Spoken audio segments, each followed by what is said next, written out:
પાટણના નોરતા આશ્રમ ખાતેથી આજે સવારે નોરતાના સંત દોલતરામ બાપુના આશીર્વાદ લઈને સદારામ સેવા સમિતિ ગુજરાત અને 1008ની ટીમ દ્વારા રાષ્ટ્રીય અધ્યક્ષ બાબાભાઈ ભરવાડ અને મહેશભાઈ ઠાકોરના અધ્યક્ષસ્થાને નવા વર્ષના પ્રથમ દિવસે 51 ગજની ધજા લઈ માં અંબાના ચરણોમાં શીશ ઝુકાવી સમાજની જાગૃતિ વધે અને સમાજ સંગઠન બને તેમજ સાથે દીકરીઓમાં 100% શિક્ષણ વધે તેવા હેતુથી આ યાત્રા માં અંબાના દરબારમાં ઝુકાવશે શીશ। નવા વર્ષના પ્રારંભે સર્વ સમાજમાં એકતા અને શિક્ષણના ઉમદા હેતુ સાથે અંબાજી પદયાત્રાનો પ્રારંભ સંત સદારામ સમિતિ ગુજરાત અને 1008ની ટીમ દ્વારા નવા વર્ષના પ્રથમ દિવસે સામાજિક સમરસતા, એકતા અને દીકરીઓના શિક્ષણના પ્રસારના શુભ આશય સાથે અંબાજી માતાજીના દરબારમાં 51 ગજની ધજા ચડાવવા માટે પદયાત્રાનું આયોજન કરવામાં આવ્યું હતું।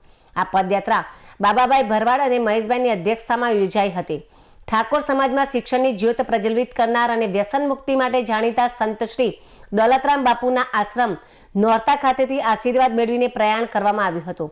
તમામ સમાજોમાં એકતા અને ભાઈચારો સ્થાપિત કરવો અને સર્વે સમાજની દીકરીઓમાં 100% શિક્ષણ આવે તે માટે જાગૃતિ લાવવાની, સમાજમાંથી કુરિવાજો અને વ્યસનો જેવી બદીઓ દૂર કરીને સુશિક્ષિત સમાજનું નિર્માણ કરવું। પદયાત્રા દ્વારા માં અંબાના ચરણોમાં શીશ નમાવી સર્વના કલ્યાણ માટે પ્રાર્થના કરવી।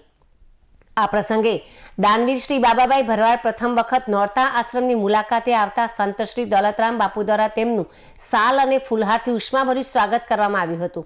સામે પક્ષે સદારામ સેવા સમિતિ દ્વારા પણ સંત શ્રી દોલતરામ બાપુનું સન્માન કરવામાં આવ્યું હતું। તો રણુજા ખાતે બની રહેલા નવીન આશ્રમ માટે શ્રી બાબાભાઈ ભરવાડ દ્વારા યોગ્ય આર્થિક દાન આપવાની ખાતરી સંત શ્રી દોલતરામ બાપુને આપવામાં આવી હતી।